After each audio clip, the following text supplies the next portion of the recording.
ഞാനിപ്പോൾ ഈ പറയാൻ പോകുന്ന കാര്യം എല്ലാ ആൾക്കാർക്കും റിലേറ്റ് ചെയ്യാൻ പറ്റുമോ എന്നുള്ളത് എനിക്കറിയില്ല. പക്ഷേ ചില ആൾക്കാർക്ക് അത് റിലേറ്റ് ചെയ്യാൻ പറ്റുമായിരിക്കും. വേറെ ഒന്നുമല്ല, നമുക്ക് ഫ്രണ്ട്സ് ഉണ്ടാവും. അതിപ്പോൾ ബോയ് ഫ്രണ്ട്സ് ഉണ്ടാവും, ഗേൾ ഫ്രണ്ട്സ് ഉണ്ടാവും.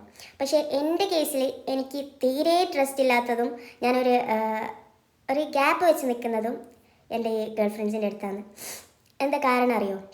ഈ ഗേൾ ഫ്രണ്ട്സിനെ നമുക്ക് അങ്ങനെ അങ്ങ് ട്രസ്റ്റ് ചെയ്യാൻ പറ്റില്ല.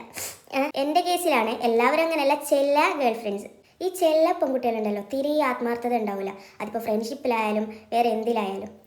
അപ്പോൾ എനിക്ക് കിട്ടിയ ഫ്രണ്ട്സ് മൊത്തം അങ്ങനത്തെയാണോ എന്നുള്ളതാണ് എൻ്റെ ഡൗട്ട്. കാരണം എനിക്കറിയില്ല, പക്ഷേ എനിക്ക് കിട്ടിയ ഓൾമോസ്റ്റ് എല്ലാ പെൺകുട്ടികളായിട്ടുള്ള ഫ്രണ്ട്സും ഇമാതിരി ഒരു ആത്മാർത്ഥത ഇല്ലാത്ത ടൈപ്പായിരുന്നു ഓൾമോസ്റ്റ്. എന്നാലും കുറച്ച് നല്ല ആൾക്കാരും അതിലുണ്ട്. അപ്പോൾ അവർക്ക് എന്തെങ്കിലും ഒരു ഇഷ്യൂ ഉണ്ടെങ്കിൽ ഞാൻ പടം ഇതിലങ്ങ് ഇൻവോൾവ് ആയി അവസാനം എല്ലാ പ്രശ്നം എൻ്റെ തലയിൽ കൊണ്ടിങ്ങോടും ഞാൻ. അങ്ങനത്തെ ഒരു സ്വഭാവം ഉണ്ട് എനിക്ക്. അവരുടെ പ്രശ്നത്തിൽ നമ്മൾ പോയി തലയിട്ട് അത് നമ്മൾ എങ്ങനെയെങ്കിലും സോൾവ് ആക്കാൻ ട്രൈ ആക്കും. അപ്പോൾ അവർ സേഫ് ആവും. ലാസ്റ്റ് എല്ലാ കുറ്റവും നമ്മുടെ തലയിലുണ്ടാവും. അങ്ങനത്തെ എന്തെങ്കിലും നിങ്ങൾക്ക് ഉണ്ടായിട്ടുണ്ടോ? എനിക്ക് ഒരുപാട് ഉണ്ടായിട്ടുണ്ട്. പിന്നെ ഞാനങ്ങനെ ആൾക്കാരെ ലൈഫിൽ കയറി ഓരോ പ്രശ്നങ്ങൾ തീർക്കാൻ ഞാൻ അധികം നിൽക്കാറില്ല. നമ്മൾ കിട്ടിയ പഠിക്കണമല്ലോ, അങ്ങനെയല്ലേ. അതുപോലെ ഇപ്പോൾ അവരുടെ ബർത്ത്ഡേ അല്ലെങ്കിൽ എന്തെങ്കിലും ഒരു സെലിബ്രേഷനോ കാര്യം ഇപ്പോൾ ഉണ്ടാവുമല്ലോ. അപ്പോൾ അങ്ങനത്തെ എന്തെങ്കിലും ഉണ്ടെങ്കിൽ ഞാൻ വളരെ ആത്മാർത്ഥമായി സ്നേഹത്തോടെ ഞാൻ അവർക്ക് സർപ്രൈസ് ഗിഫ്റ്റ് ചെയ്യും. അവരുടെ ഡേ ഞാൻ സ്പെഷ്യലാക്കാൻ മാക്സിമം ഞാൻ ശ്രമിക്കാറുണ്ട്, എന്നെക്കൊണ്ട് കഴിയുന്ന രീതിയിൽ.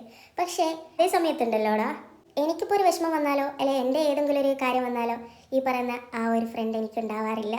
കാരണം ഞാൻ അത്രക്കും അവൾ സ്ട്രഗിൾ ചെയ്ത സമയത്ത്, അവൾ കരയുന്ന സമയത്ത്, അവൾക്ക് പ്രോബ്ലം വരുന്ന സമയത്ത് ഞാൻ അവളുടെ കൂടെ നിന്ന് അങ്ങനെയൊക്കെ നിന്നിട്ട് അവസാനം എനിക്ക് പ്രശ്നം വരുന്ന സമയത്തോ അല്ലെങ്കിൽ ഞാനൊരു കരയുന്ന സമയത്തോ ആരും ഞാൻ എൻ്റെ ഒപ്പരം കണ്ടില്ല. അതുപോലെ എൻ്റെ ബർത്ത്ഡേക്ക് അവരെന്ത് ചെയ്യും? ജസ്റ്റ് ഒരു ഹാപ്പി ബർത്ത്ഡേ വിഷ് ചെയ്യും, ഒരു സ്റ്റോറി ഇടും അല്ലെങ്കിൽ ഒരു സ്റ്റാറ്റസ് ഇടും. അപ്പോൾ എൻ്റെ ഉമ്മയൊക്കെ എന്നോട് ചോദിക്കാറുണ്ട് അങ്ങനത്തെ ചില സമയത്തൊക്കെ, എല്ലാം മോളെ ഇനി എല്ലാവരും ബർത്ത്ഡേക്ക് ഇനി ഓരോന്ന് മേടിച്ചിട്ട് കൊടുത്തിട്ടു ഇനി കൊണ്ടുപോകല്ലോ, ഇനി പോവല്ലോ, എനിക്ക് സർപ്രൈസ് കൊടുക്കാൻ. എന്നിട്ട് ഇഞ്ച ബർത്ത്ഡേക്കൊന്നും ഒരു കുട്ടീനോട് കാണുന്നില്ലല്ലോ എന്ന് പറയാറുണ്ട്. ചിലപ്പോൾ എന്താ വരാത്ത അങ്ങനത്തെ ടൈപ്പൊക്കെ ഉമ്മ ചോദിക്കാറുണ്ടായിരുന്നു.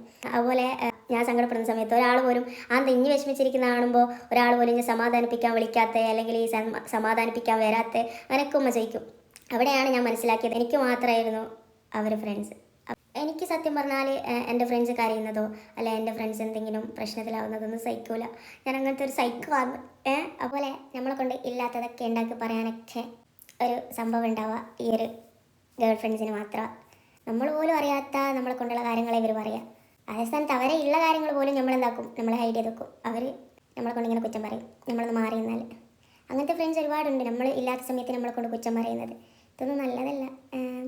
ഇപ്പോഴല്ല കേട്ടാ, വൺസ് അപ്പോൺ എ ടൈം. അതുകൊണ്ട് തന്നെ അതിനുശേഷം ഞാൻ അധികമായിട്ട് അങ്ങോട്ട് അടുക്കാറില്ല, അതിപ്പോൾ ആരായാലും.